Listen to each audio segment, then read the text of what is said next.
Hello again, my fans and viewers. This is Sparkster1701, and today we're going to take a look at one of the early triple changers in the G1 Transformer line. This is the Decepticon Ground and Air Commando Blitzwing.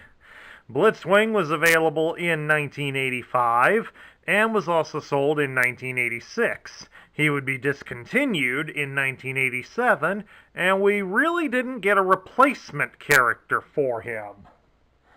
Blitzwing was famous for being a triple changer, and he came out in the same year as his buddy Astrotrain. Both of them would later get an extra member to the group, as the Autobots in 1986 gained 3 triple changers, so the Decepticons gained Octane.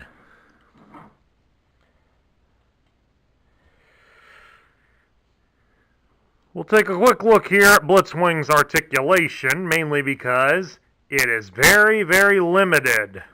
Unlike on many of his other compatriots, he is totally limited to the arms. He can raise his arms straight out like this, so he can wave his sword in the air or point his gun directly at the camera, I might add. Or he can lower them down to his hips. And that is it. So Blitzwing is basically a brick. Okay, we're going to transform Blitzwing now. I've started by already removing his weapons. We're going to transform him into his airplane mode first. And to do that, we start by sliding the fists back into the arms, and then folding the arms down into the body. Then next, we will slide his legs forward. Keep the feet out because they form the tail rudders. Then we'll rotate the wings back a bit. Pop this section free so that we can fold out the those side fins, and then reattach it before folding them all the way over. And next, down here on the bottom, we turn him over onto the bottom, fold the tank turret back, bring out the nose, and fold down the landing gear. And then lastly, to complete the look, we insert a couple of missiles into these side launchers. Remember, these launchers have been neutered by Hasbro, so they will not fire very far. And then we have his plane mode. It's leaning him back a little bit, so it kind of looks like he's trying to take off at the moment. But this is his airplane mode, which is supposedly to resemble the MiG-25 fighter, which would have been a Soviet fighter at the time he was released. And from most angles, he does that pretty convincingly, especially at this angle where part of his shadows and my finger is hiding the tank turret barrel. But of course, all we got to do about that is hold him at the side, and you can clearly see the tank turret here at the bottom. Kind of loses the realism there, folks, but hey, he's a flying Decepticon, and he's got missiles. What more could we ask for?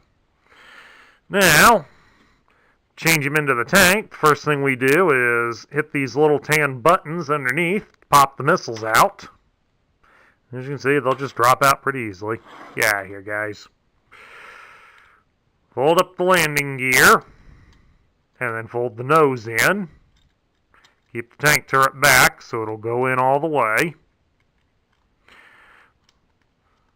Rotate the feet down, rotate these fins back down. Rotate these up so we can fold the rear fins in. Pop it out from the side and just rotate them in like that. And move the sides up completely to fully form the treads. And then there's his tank mode. which is supposed to resemble a Japanese Type 74 assault tank. Of course, we can also extend that barrel out there just a little bit. And as far as tank modes go, he's not too bad on that. I mean, he did come out the same year as the Autobot Warpath. Yeah, some of the purple from the airplane mode sticks out here on this, so that's a little bit of a detraction. Of course, if you also look at him from the top, you're going to clearly see the airplane cockpit here on the backside, but with a triple changer, having the extra alternate modes kind of makes up for the lack of how everything is concealed, since you got to have a little give and take with these guys. You're not going to be able to perfectly hide everything, and you got to take a few creative liberties for the extra play features that you're getting. Let's take a look now at Blitzwing's accessories, and he came with quite a few. He has, without a doubt, the most accessories of any of the triple changers. The only other one that would come close to him is Broadside. Everybody else only had 1 or 2 pieces with them. First up, because this leads to a variant of him, is the tank turret itself. The early versions of this tank turret could be removed, as it had a basic and simple slot here cut out on the bottom of it that fitted onto this bar here on the toy. This bar is held in here with a simple screw, so it does gradually work loose as you play with it. So handle it with extreme care. Of course, as people complained about it, Hasbro would fix that issue, and later versions, from what I've read, the turret is not removable. But I could be wrong, and there may all still be that way, but I believe that they did correct this issue for future versions of the toy.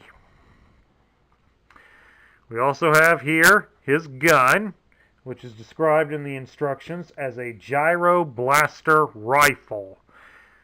Now, Blitzwing has a similar issue with wielding his gun like the Protectobots that would come out the following year, in the fact that the way his hands are designed, the gun has only a single post on the one side, meaning he can only hold it properly, like this, in his right hand.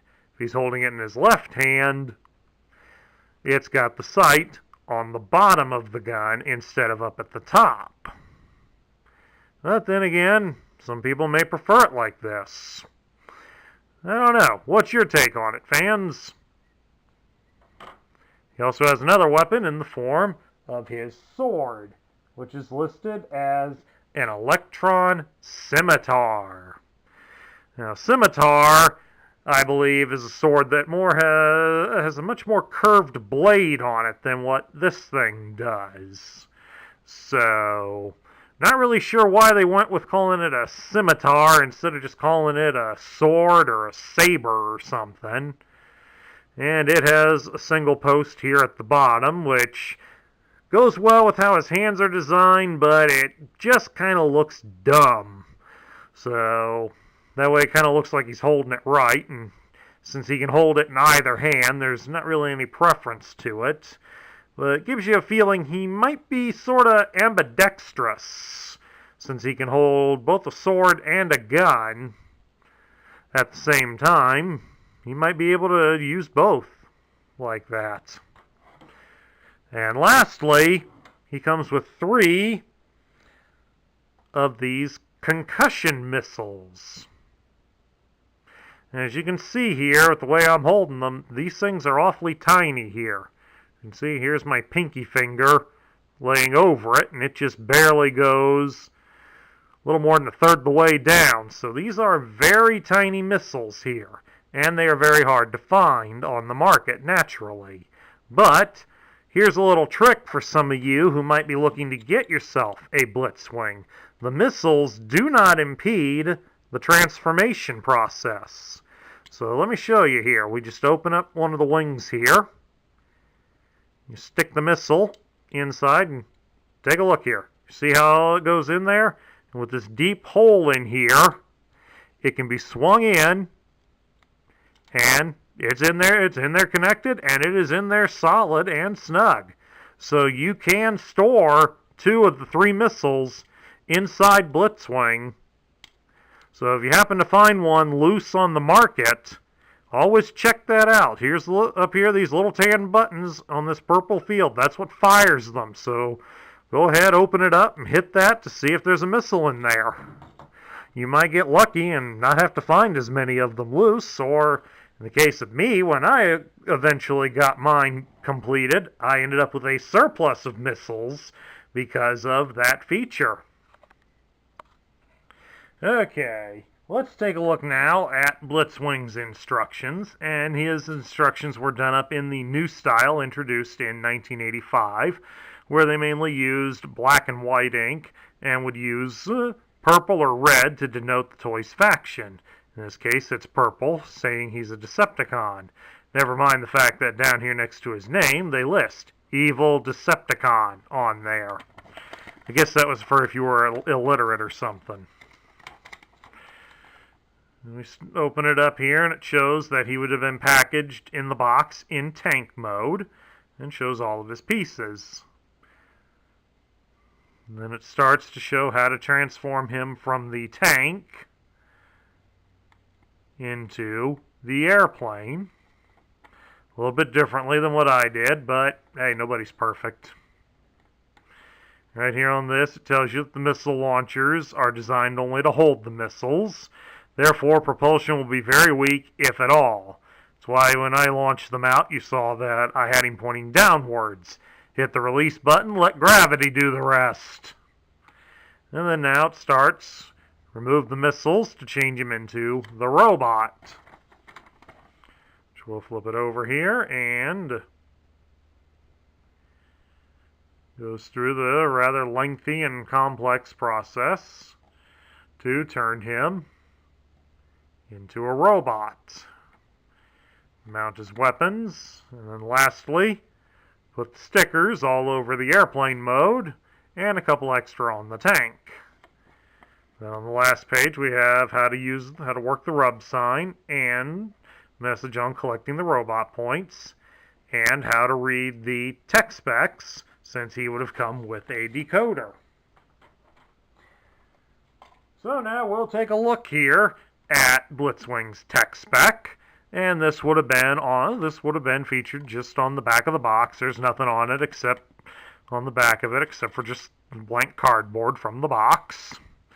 It's all done up in the color purple and has a picture of him that would have been similar to what was featured on the box.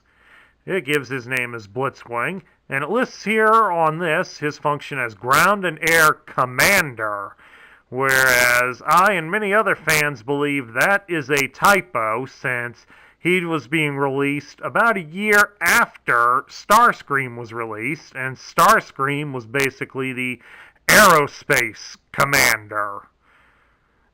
So we think that Commander is a typo, and it should have been Ground and Air Commando, which more fits with the functionality that Shockwave had in mind when he designed them. His motto is listed as Destroy First and Think Later. Ability as a triple changer to rapidly transform makes him one of the most dangerous Decepticons. Cruel sense of humor, loudmouthed, belligerent, and brash. Flies at Mach 2.7, range 1,500 miles. Has heat-seeking concussion missiles as plane. As tank, has track-mounted cannon that fires explosive shells 3.5 miles. As robot, has electron scimitar and gyro blaster rifle. Often gets stuck in mid-transformation. So that would probably mean that as he's switching over, something causes him to get stuck, and he's forced back into the mode that he was previously, which can be an embarrassment on the battlefield if the Autobots start laughing. Taking a look at his tech specs now, we can see that his statistics go. His strength is listed as an 8, his intelligence is 5, his speed is 9, his endurance is 8, His rank is 6, his courage is 7, his firepower is 7, and his skill is also at 7. And this, of course, concludes my review of the G1 Decepticon Ground and Air Commando Blitzwing. If you're thinking about getting yourself a Blitzwing figure, I hope you found this video to be informative. If you liked the video, please make sure to give it a good thumbs up there on YouTube, and don't forget to hit the subscribe button below, because that's what helps to keep this channel alive and functioning. This is Sparkster1701 saying catch y'all later.